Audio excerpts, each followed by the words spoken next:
Oh, there. Yeah, I've been watching the news and kind of kicking some things around. Had a few thoughts.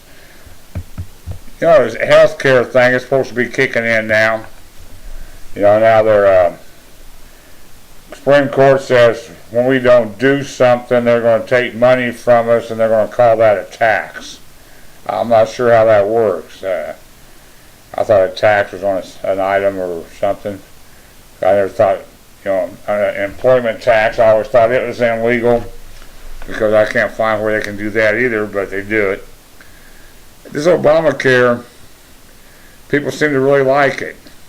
That's going to save us. It's going to, be cheap and blah, blah, blah. Last time I looked, my insurance went up about 17% for health care. My deduction, they raised it. My prescriptions, they raised it. So to me, it's not getting cheaper. One of the things they done was they said now you can take your kids and you can insure them until you're 26. Well, first of all, America, if you're 26 years old, you're not a kid. Our generation fought. They went in and changed the Constitution, made an amendment to it, gave rights to 18-year-olds, rights to vote, rights to sign contracts, and this and that, and a bunch of other stuff. But it seems like now we're pushing the kids back. I know kids, teenagers, 16, 17 years old, don't even know how to drive. I know kids that are pushing 20 now. They don't drive. They don't have a car. They don't have a job. And they got a nice comfy spot on the couch, and they got a boob tube to look at, and they just not doing much. And I think that's wrong. That's parents not doing their job. When your child turns 18, they're supposed to be able to hit the bricks and do it running. Well, kids are turning 18 years old, they ain't figured out how to get out the front door yet. Let alone make a living for themselves. They talk about this pre-existing condition. We're going to, cover them. Insurance companies are going to have to cover them. That's going to be better for everybody. They've always had a policy that they'd sell you if you had a pre-existing condition. It just costs you more. All it's going to do now is make them do it, and then they're going to spread out the cost across the masses. The insurance company is not out to make you happy. It's not out to make you healthy. It's out to make money. Pure and simple. They're gambling. They're betting what I pay in and what everybody else pays in is going to be less money than what they pay out. They're just a bet. This is gambling. It's business. That's the way they do things. Been doing it for a long time. It's worked very well. They're the ones that don't want to have us go across the state lines to buy insurance. We ought to fix that. That would help out a bunch. All these trivial little lawsuits that people come up, suing doctors and lawyers and stuff for this and that, they're taking it, making that an issue. If you're suing people and it's trivial, and the courts find it to be trivial, in a lot of countries you pick up the tab for it. Not the taxpayer, not the people you're suing. Maybe that's something we ought to look into. Just a thought. This health care, it's going to get worse. It's putting a big burden on people, and they ain't fixed nothing. All they're doing is they're going to borrow money to get people health care. I think we got enough people running around freeloading off the system. We need to figure out how to get them to work. We got generational problems of people just being on welfare from one generation to the next. Now Obama said, well, that's not a problem.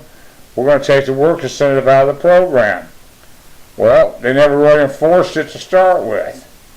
The sad part is, if you're a single parent in the United States and you're on welfare and you don't have a higher degree of education of some sort, either you're stupid or you're lazy. Because for years, that was one of the big things Clinton did. If you was on welfare, you could go to college and the government would pay you for it. They have other programs out there that even pay for your car. They'll pay for your mileage. It's just free. So I mean, come on. Don't be coming to me wanting more and more and more when they don't utilize what they have now. Biggest problem we have is drugs in the nation. A lot of kids are on drugs. A lot of kids, 12, 13, 14-year-olds playing with drugs and sex and everything else, thinking they're all adult and grown up. It's turning into a mess for us. Whose fault is that? Do we need more rules, more regulations? Do we need more government? No. We need a hell of a lot less, fewer dumbass parents. Parents that are lazy, or too dumb to understand how to raise a kid, or too lazy to go get help to raise a kid. And then we're raising a whole nation of kids that don't know nothing out there, can't create nothing. They don't know how to hold down a job. Our school systems don't teach them nothing. I got a grandkid looking at their roster. She's a sophomore, I believe. And the way I read it, she takes 4 classes and then have like a homeroom. Sophomore in high school. Most of the countries that are ahead of us in education, by the time a kid's 18 years old, they have an equivalent of what we call associate degree. Because by the time they're 16, they're done with what we call high school. Then the government will pay for 2 more years if that's what they want to do. Most developing countries, and China especially, by the time the kid's a teenager, they have got more math and science than our kids have to get out of high school. It's kind of messed up, America. It's time to start waking up. You watch Obama, his plan, his cronies, his little clan over there, they just keep pushing people over on welfare. Now, here, give you more free stuff, more free stuff. Well, now we're about at 50%. One of these days, the other 50% of the people are going to get tired of paying for the other 50. That's going to get ugly. I don't understand why people think you can get something for free forever. Me, I'm on my soapbox, and try to get stuff out, try to get my views out, see if I got like-minded people out there to concerned with. Sometimes I do, sometimes I don't. I'm running for commissioner over there. I'm, trying to do things through the ballot box. We have basically 4 boxes that controls the United States. You got your soap box, you got your ballot box, you got your jury box, then you have your cartridge box. So we're going to have to get things straightened up, America. What's your views on it? Let me know. Be interested to sit down and talk to some of you. We'll catch you later. Peace out.